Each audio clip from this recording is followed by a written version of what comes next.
Hey everyone, welcome back to our channel. Today I am going to show you how to add funds to your Steam wallet.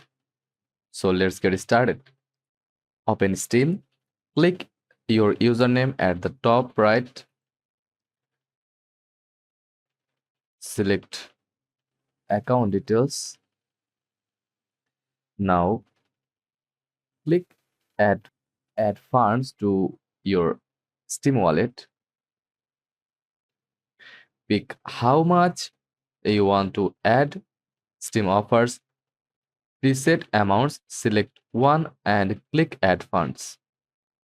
Now choose your payment method, credit card, PayPal or others depending on your region. Fill in your information and confirm the payment and that's it. Your wallet's loaded and ready for your next game. Like and follow for more quick gaming tips. Thanks for watching.